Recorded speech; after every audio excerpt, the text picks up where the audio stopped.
All right, again, remember, not impressed with the Google Slides theme choices. I'm going to show you one more site that I like for slides templates, and that's Slides Mania. Okay, you're going to check out the free templates.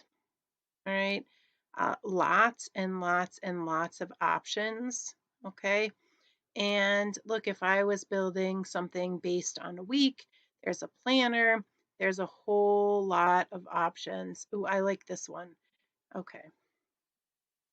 So I'm going to click this is nice and colorful. Okay. I'm going to scroll down and it says open in Google Slides. So I'm going to do that.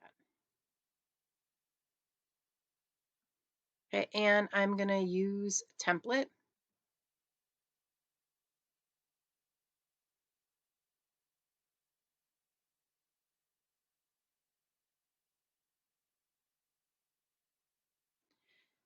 And now it has opened a new presentation.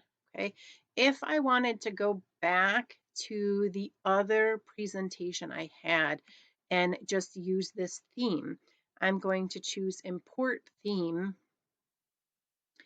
and the new one that I just used should now be available. Sometimes, like I just waited a few seconds, it'll show up, and click this one from Slides Mania, and I'm going to import the theme. Okay, when I do that, again, I am going to have all of the layout options available from the template. Okay, so Slides Mania, another option to give your Google slide presentation more creativity and originality.